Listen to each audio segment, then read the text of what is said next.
राधे कृष्ण।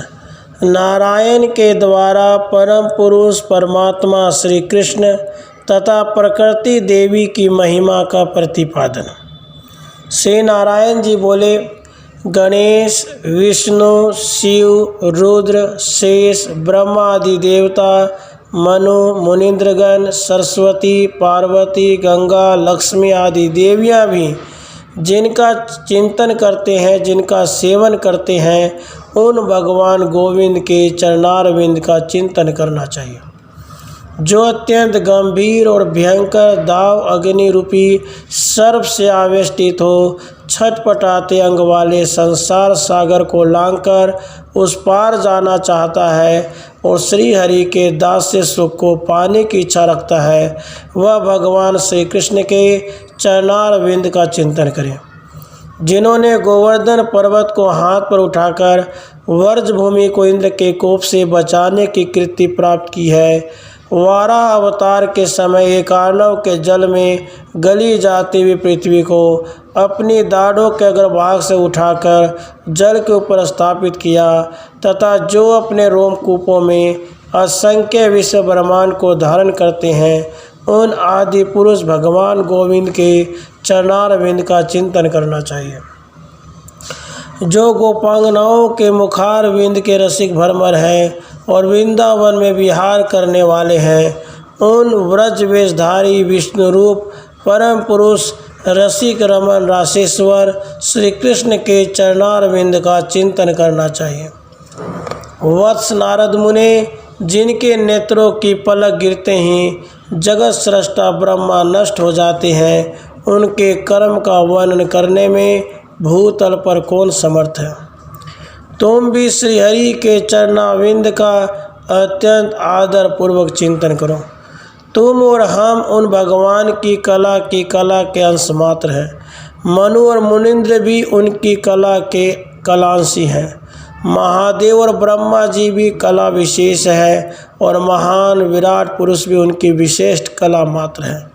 सहस्र सिरों वाले शेषनाग संपूर्ण विश्व को अपने मस्तक पर सरसों के एक दाने के समान धारण करते हैं, परंतु कुर्म के श्रेष्ठ पृष्ठभाग में वे शेषनाग ऐसे जान पड़ते हैं मानो हाथी के ऊपर मच्छर बैठा हो। वे भगवान कुर्म श्री कृष्ण की कला के कलांश मात्र हैं। नारद, गोलोकनाथ भगवान श्री कृष्ण का निर्मल यश वेद और पुराण में किंचन मात्र भी प्रकट नहीं हुआ। ब्रह्मा आदि देवता भी उसका वर्णन करने में समर्थ नहीं है। ब्रह्मपुत्र नारद, तुम उन सर्वेश्वर श्री कृष्ण का ही मुख्य रूप से भजन करो, जिन विश्वाधार परमेश्वर के संपूर्ण लोकों में सदा बहुत से ब्रह्मा, विष्णु तथा रुद्र रहाई करते हैं। श्रुतियाँ और देवता भी उनकी नियत संख्या को नहीं जानते हैं। उन्हीं परमेश्वर श्री कृष्ण की तुम आराधना करो। वे विधाता के विधाता हैं। वे ही जगत प्रसविनी नित्य स्वरूपिणी प्रकृति को प्रकट करके संसार की सृष्टि करते हैं। ब्रह्मा आदि सब देवता प्रकृति जन्य हैं। वे भक्ति दायिनी श्री प्रकृति का भजन करते हैं। प्रकृति ब्रह्म स्वरूपा है, वह ब्रह्म से भिन्न नहीं है। उसी के द्वारा सनातन पुरुष परमात्मा संसार की सृष्टि करते हैं। श्री प्रकृति की कला से ही संसार की सारी स्त्रियां प्रकट हुई हैं। प्रकृति ही माया है जिसने सबको मोह में डाल रखा है। वह सनातनी परमा प्रकृति नारायणी कही गई है, क्योंकि वह परम पुरुष नारायण की शक्ति है। सर्वात्मा ईश्वर भी उसी के द्वारा शक्तिमान होते हैं।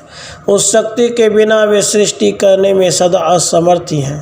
वत्स, तुम इस समय जाकर विवाह करो। मैं तुम्हें पिता के आदेश का पालन करने की आज्ञा देता हूँ। जो गुरु की आज्ञा का पालन करने वाला है, वह सदा सर्वत्र पूजनीय तथा विजयी होता है। जो पुरुष वस्त्र, अलंकार और चंदन से अपनी पत्नी का सत्कार करता है, उस पर प्रकृति देवी संतुष्ट होती है। ठीक उसी तरह जैसे ब्राह्मण की पूजा अर्चा करने पर भगवान श्री कृष्ण संतुष्ट होते हैं। प्रकृति इन संपूर्ण लोकों में अपनी माया से स्त्रियों के रूप में प्रकट हुई हैं, अतः महिलाओं के अपमान से प्रकृति देवी ही अपमानित होती हैं। जिसने पति पुत्र से युक्त सती साध्वी दिव्य नारी का पूजन किया है, उसके द्वारा सर्वमंगलदायिनी प्रकृति देवी का ही पूजन संपन्न हुआ है।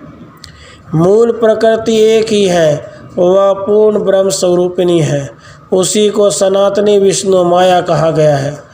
सृष्टि काल में वह 5 रूपों में प्रकट होती हैं, जो परमात्मा श्री कृष्ण के प्राणों के अधिष्ठात्री देवी हैं तथा समस्त प्रकृति में उन्हें सबसे अधिक प्यारी है। उस मुख्य प्रकृति का नाम राधा है।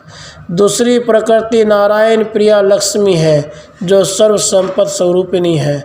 तीसरी प्रकृति वाणी के अधिष्ठात्री देवी सरस्वती है, जो सदा सबके द्वारा पूजनीय है। चौथी प्रकृति वेद माता सावित्री है, वे ब्रह्मा जी की प्यारी पत्नी और सबकी पूजनीय है। पांचवी प्रकृति का नाम दुर्गा है, वे भगवान शंकर की प्यारी पत्नी है, उन्हीं के पुत्र गणेश हैं। राधे कृष्ण राधे कृष्ण।